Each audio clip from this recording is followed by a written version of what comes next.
하나님 말씀 잠언 24장 13절에서 22절 말씀입니다. 우리 한 절씩 교독하겠습니다. 내 아이들아, 꿀을 먹으라. 그것은 좋은 것이다. 송이꿀을 먹으라. 그것은 너의 입에 달콤할 것이다. 지혜도 너의 영혼에게는 그와 같다는 것을 알아라. 그것을 얻으면 너의 장래가 밝아지고 너의 소망이 끊어지지 않는다. 악한 사람아, 의인의 집을 노리지 말고 그가 쉬는 곳을 헐지 말아라. 의인은 7번을 넘어지더라도 다시 일어나지만 악인은 재앙을 만나면 망한다. 원수가 넘어질 때에 절구하지 말고 그가 끌려서 쓰러질 때에 마음에 기뻐하지 말아라. 주님께서 이것을 보시고 좋지 않게 여기셔서 그 노여움을 너의 원수로부터 너에게로 돌이키실까 두렵다. 행악자 때문에 분개하지도 말고 악인을 시기하지도 말아라. 행악자에게는 장래가 없고 악인의 등불은 꺼지고 만다. 함께 있습니다. 내 아이들아, 주님과 왕을 경외하고 변제딸들과 사귀지 말아라. 그들이 받을 재앙은 갑자기 일어나는 것이니 주님이나 왕이 일으킬 재난을 누가 알겠느냐. 아멘. 여러분은 어떤 음식을 가장 좋아하십니까? 혹 아니면 이 세상에서 가장 귀한 음식이 어떤 거라고 생각을 하십니까? 머리에 떠오르시는 음식이 있을까요? 오늘 본문에서는 13절, 14절을 보니까 자기 자녀들, 학생들에게 이 꿀을 먹으라 이렇게 이야기를 하고 있습니다. 꿀이 나오고 송이꿀이 나오죠. 어떤 목사님은 이 송이꿀에 대한 이 단어 어감이 좋아서 송이꿀 연구소라는 것을 만들기도 했습니다. 이 송이꿀이라는 것은 벌집에 가득 차서 흐르는 그런 꿀을 이야기합니다. 아직 따지 않은 꿀을 이야기하는 거죠. 잠언 저자가 다른 좋은 것들도 많지만 유독 이 꿀에 대해서 이야기하는 이유는 두 가지 의미가 있습니다. 하나는 당시에 이 꿀이 가장 좋은 음식이고 또 달콤한 특성이 있기 때문이었습니다. 근데 단순하게 달콤하기 때문에 이 꿀을 언급하느냐, 그것이 아니라 건강에도 여러 유익이 있었기 때문입니다. 이 꿀이라는 이 음식이 장기를 따뜻하게 보호하고 통증을 완화하고 면역력을 높이고 또 비타민이 풍부해서 옛날에는 이 의약품으로 사용할 만큼 귀한 음식이었습니다. 건강에 좋은 식품이었죠. 그래서 사무엘상 14장을 보면 다윗의 친구 요나단이 등장을 하는데요. 이 요나단이 며칠 동안 굶고 힘이 없어서 지쳐 쓰러졌을 때 지팡이로 꿀을 찍어 먹고 기력을 회복했다는 그런 기록도 있습니다. 그러니까 이 저자는 지금 이 송이꿀이 정말 우리 인간의 몸에게 유익한 음식이다, 이것을 머리에 염두에 두고 지금 내용을 전개를 하고 있는 것입니다. 또 하나 이 저자가 꿀을 언급하는 이유는 이 꿀이라는 음식이 얻기 어려운 그런 귀한 음식이기 때문에 그렇습니다. 여러분, 제가 자료를 찾아보니까 이 꿀벌 한 마리가 꿀 1g을 얻기 위해서는 이 8,000송이의 꽃을 찾아다녀야 된다고 이야기합니다. 그래서 1kg을 모으기 위해서는 지구를 한 바퀴 돌아야 하는 4만 킬로 정도를 날아다닌다라고 그렇게 이야기를 하더라고요. 이스라엘 사람들은 이런 꿀이 얻기 위해서 야생꿀을 채취하기도 했고 양봉을 하기도 했는데요. 얼마나 귀했든지 채취된 꿀은 제사장과 레위인들을 위해서 첫 소산물로 성전에 바치기도 했었습니다. 그래서 성경 시대에서는 이 꿀을 가장 귀한 음식, 얻기 어려운 음식으로 인식을 했습니다. 그래서 그런 이제 특성을 가지고 있기 때문에 시편 19편에서는 송이꿀보다 달콤한 하나님의 말씀이다, 그 말씀이 완전해서 영혼을 소성케 하고 확실하게 우둔한 자를 지혜롭게 하고 정직하고 또 마음을 기쁘게 하고 순결하게 하고 우리의 눈을 밝게 한다, 이렇게 표현하고 있는 것이죠. 근데 여기서 우리가 기억해야 할 것은 이 귀하고 얻기 어려운 그런 꿀에 비유되는 하나님의 말씀, 그 하나님의 말씀을 우리가 문자적으로 읽는다고 해서 그것을 우리가 하나님의 말씀을 꿀처럼 생각하고 대한다, 그 말씀을 먹는다라고 할 수가 없다는 겁니다. 우리가 하나님의 말씀을 대할 때, 하나님의 말씀을 읽을 때는 정말 이 말씀이 달콤해야 되는 거죠. 달콤하게 느껴져야 되는 겁니다. 그리고 그것을 먹고 나의 몸과 영혼이 건강해져야 되는 것이죠. 그것이 정말 주님 말씀이 되어서 내 삶을 휘잡고 나의 삶을 유익하게 만드는 그 결과가 있어야 된다는 겁니다. 우리가 말씀을 읽을 때 나의 삶이 변화되어야만 그 꿀송이 같은 말씀이 드디어 나에게 말씀이 되는 것이죠. 말씀을 읽어도 달콤하지도 않고 내 삶에 변화가 없고 성숙하지 않는다면 그냥 그것은 독서에 불과한 것입니다. 이 송이꿀을 말하면서 잠언의 저자는 이제 지혜를 이야기합니다. 지혜가 그 좋은 송이꿀 같다는 겁니다. 지혜를 얻으면 사람의 장래가 밝아지고 소망이 끊어지지 않는다라고 그렇게 이야기를 하고 있습니다. 여기서 장래가 밝아진다, 그것이 우리가 생각하는 좋은 직장, 좋은 배우자, 일이 잘 풀린다, 이런 의미일까요? 소망이 끊어지지 않는다는 것은 내 소원이 내 마음대로 이루어진다는 것일까요? 아니요, 그것이 아닙니다. 잠언의 지혜는 그런 것을 이야기하는 것이 아니라 또한 많은 것을 암기하는 지식이 아닙니다. 잠언의 지혜는 하나님과 관련이 되어 있습니다. 인간적인 성공, 내가 원하는 모든 소원을 이루는 것, 그것을 이야기하는 것이 아니라 하나님의 말씀, 하나님을 경외하는 것, 하나님의 성품을 닮아가는 것, 하나님을 믿는 자들의 그 삶의 태도를 이야기하는 것이죠. 그래서 여러분, 지혜를 얻는다는 것은 하나님의 말씀으로 우리 자신이 예수님을 닮아가고 예수님의 성품을 가진 사람으로 변화되는 것, 그것을 이야기하는 겁니다. 장래가 밝아진다는 것은 하나님께서 나의 길을 인도하신다는 의미입니다. 소망이 끊어지지 않는다는 것은 주님의 지팡이와 막대기가 나를 보호하시기 때문에 내가 사망의 음침한 골짜기를 다닐지라도 해를 두려워하지 않는다라는 그런 시편 기자의 고백, 그 고백이 소망이 끊어지지 않는다라는 진정한 의미인 것이죠. 제가 지난번 주일 예배 설교 때 이야기한 분인데요, 오늘 본문을 묵상하고 설교를 준비하면서도 이분이 또 생각났습니다. 바로 한동대 이지선 교수님입니다. 이분에 대해서 좀 더 자세하게 나누고 싶습니다. 그분의 간증이 오늘 지혜와 관련해서 참 울림이 깊었기 때문입니다. 이분은 20년 전에 교통사고를 크게 당했습니다. 그 사고를 낸 사람은 음주운전자였습니다. 사고가 났는데 참 안타깝게도 그 차량에 불이 붙었습니다. 화재가 발생했죠. 교수님 몸에 불이 붙었습니다. 온몸에 3도 화상을 입었습니다. 지금까지 한 40여 차례 피부 이식 수술을 하고 성형수술을 했다고 하더라고요. 거기서 끝나는 것이 아니라 앞으로도 계속해야 된다고 합니다. 그래서 이제 이분은 수술이 일상이 되었다, 이렇게 이야기를 했습니다.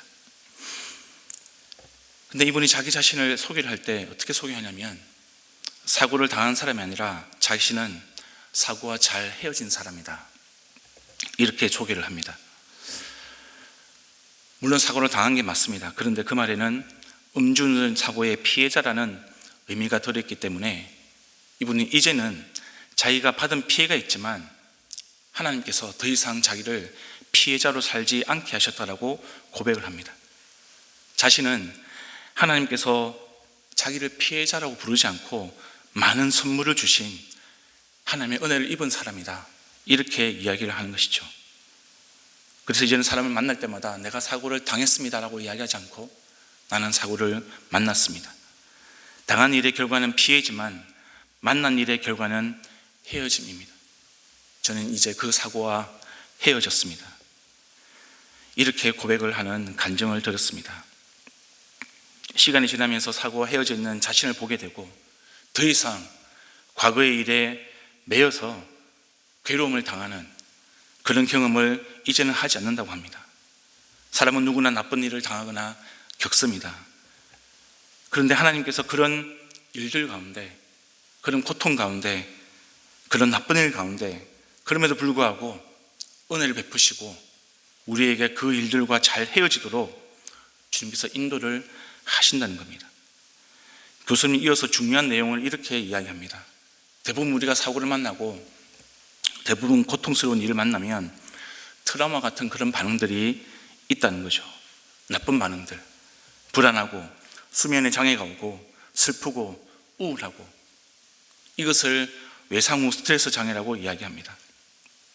이제 이분은 사람이 외상 후에 스트레스 장애를 겪기도 하지만 반대로 외상 후 성장도 있는 것이다. 동전의 양면처럼 긍정적인 변화들, 어려움 가운데 받게 되는 그런 좋은 것들이 있다는 겁니다.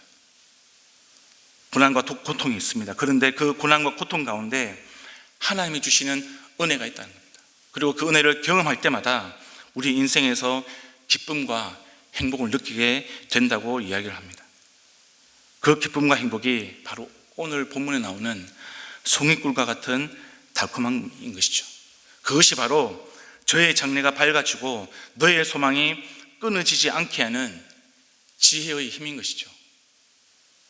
이분이 하나님의 은혜를 경험하고 하나님의 말씀이 자기의 삶 속에서 역사할 때 사고를 당한 것이 아니라 사고를 만났고, 외상 후 스트레스 장애가 아니라 외상 후 성장을 경험하는 그런 송이꿀과 같은 달콤함의 지혜, 그것을 경험하게 되는 것입니다. 이런 지혜를 가진 사람이 바로 16절에 나오는 의인인 것이죠. 15절과 16절을 보시면 여러분, 악인과 의인이 나옵니다. 16절을 먼저 보겠습니다. 의인은 7번을 넘어져도 다시 일어나지만 악인은 재앙을 만나면 망한다라고 이야기합니다. 이 구절이 10번 찍어서 안 넘어가는 나무가 없다. 그러니 무슨 일이든 7번 실패해도 끝까지 포기하지 말고 그 일을 성공시키라는 것이 이 구절의 의미일까요? 아니, 그런 의미가 아닙니다.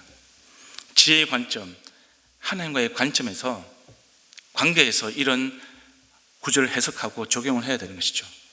예, 사람은 누구나 고난과 고통을 만나게 되어 있습니다. 근데 중요한 것은 우리들의 반응인 것이죠. 지혜 있는 사람, 의인은 재앙을 만나더라도 그 재앙 속에서 하나님의 은혜를 발견하고 경험하는 사람입니다. 그래서 그 고난과 고통을 하나님께 가지고 나아가서 씨름하는 사람, 씨름하는 동안 눈물이 납니다. 슬픕니다. 분노합니다. 고통스럽습니다. 그런데 그 모든 것을 믿음으로 주님께 다 쏟아놓고 그 주님께 맡길 때, 그리고 그 나를 향하신 주님의 뜻 가운데 내가 순종할 때, 순복할 때 외상 후 성장을 경험하는 그 사람처럼 그 사람이 의인이 되는 것입니다. 반대로 악인은 재앙을 만나면 그 재앙에 매몰되는 사람입니다. 자기의 상처와 재앙을 가지고 다른 사람들을 괴롭힙니다. 본인이 치유받기 위해서 치유자 되시는 주님께 나오지 않고 그 상처로 또 다른 상처를 만드는 사람, 타인의 상처와 아픔도 이 악인은 더 심각하게 만드는 사람입니다. 그래서 여러분, 15절의 저자는 악인에게 의인의 집을 노리지 말고 그가 쉬는 곳을 헐지 말라고 경고하는 것이죠. 17절에서 20절 말씀입니다. 여러분, 17절도 15절, 16절과 다 연결되어 있는 내용입니다. 주님은 설사 원수라고 하더라도 그가 넘어지고 쓰러질 때에 절구하고 기뻐해서는 안 된다고 경고를 합니다. 원수라고 하더라도 그가 넘어질 때, 쓰러질 때 손 내밀어서 위로하는 사람, 그 사람이 바로 의인이요 지혜 있는 사람이라고 이야기하는 것입니다. 이 구절을 통해서 제 자신을 돌아보게 됩니다. 내 눈에 피눈물 나게 만드는 사람, 미워하는 사람, 마음에 안 드는 사람, 원수 같은 그 사람들이 어려움을 당하고 일이 잘 안 될 때 저는 제 마음속으로 기뻐하는 제 악한 모습을 봅니다. 그들 인생에 이 고춧가루를 뿌리고 싶은 그런 마음, 그런 좁고 좁은 저의 마음을 경험하기도 합니다. 여러분, 요즘에 월드컵이 한창이죠. 근데 그 나라들이 경기를 할 때마다 다른 나라들이 이기고 지고 크게 제 감정의 기복이 별로 없습니다. 뭐 이기면 잘했구나, 지면 졌구나, 그런 마음이 듭니다. 근데 유독 한 나라, 일본이라는 나라, 그 나라에 대해서는 그게 좀 잘 안 되더라고요. 역사적으로, 정치적으로 여러 가지 면에서 우리나라를 많이 괴롭혔기 때문에 제 마음이 불편한 겁니다. 그래서 얼마 전에 이 일본이 아르헨티나라는 나라하고 경기를 했습니다. 이겼습니다. 근데 제 반응이 기뻤을까요? 슬펐을까요? 예, 일본이 이겼다고? 제 배합하는 모습이 바로 제 반응이었습니다. 며칠 후에 이 일본이 코스타리카라는 나라에 졌습니다. 근데 문제는 제 기분이 좋은 거죠. 주님은 이런 마음을 가진 사람, 이런 저를 향해서 약한 사람아, 이렇게 이야기하시는 거죠.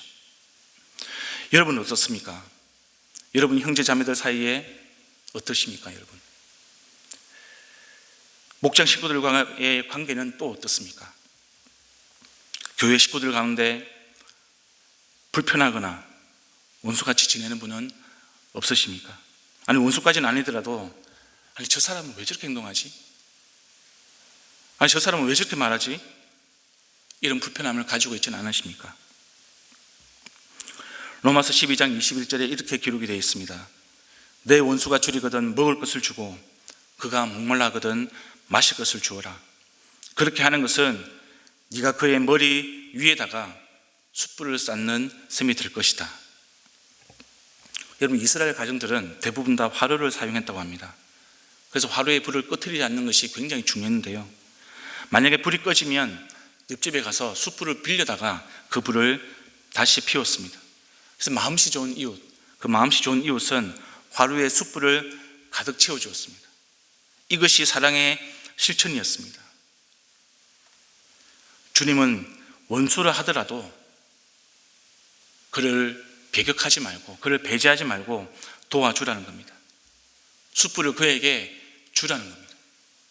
이것이 의인이요 지혜 있는 자의 삶이다, 이렇게 성경은 이야기를 하고 있습니다. 그리고 행악자와 악인에 대한 심판은 하나님의 몫이니 나에게 맡겨라. 자문의 저자는 자녀들에게 이렇게 마무리를 합니다.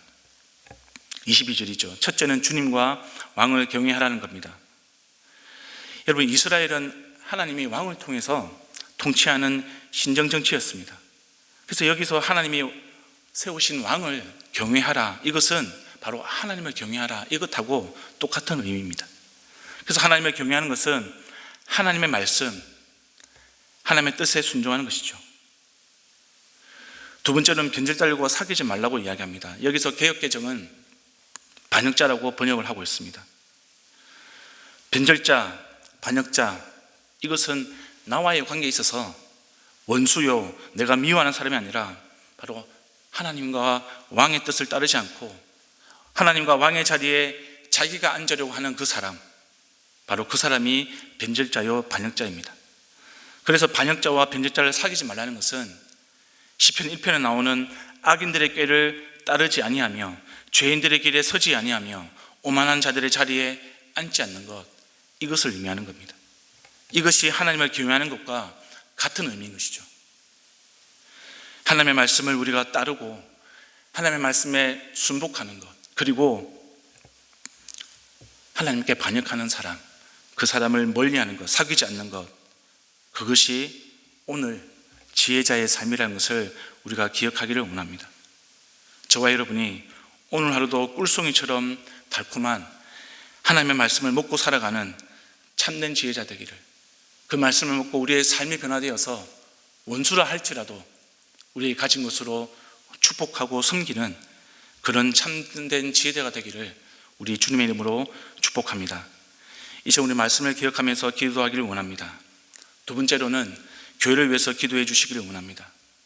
사랑이 넘치는 교회, 참된 지혜자의 모습처럼 주의 말씀을 먹고 그 말씀이 우리에게 달콤함으로, 우리 삶의 변화로 우리가 살아갈 수 있는 그런 공동체, 그런 공동체가 될 수 있도록 하나님 도와주시옵소서. 마지막으로 12월 10일 날 예수 영접 모임이 있습니다. 그리고 정회원 환영식이 있습니다. 하나님, 예수 영접 모임을 통해서 주의 말씀이 생명이 되는 그 역사 일어날 수 있게 도와주시고, 또 정회원 환영식을 통해서 하나님, 우리 공동체 가운데 함께하는 이 새 식구들이 우리의 참된 동료자 될 수 있도록, 우리의 가족 될 수 있도록 하나님 은혜를 베풀어 주시옵소서. 그리고 가지고 나오신 기도 제목 가지고 함께 계속해서 기도드리겠습니다. 기도하겠습니다.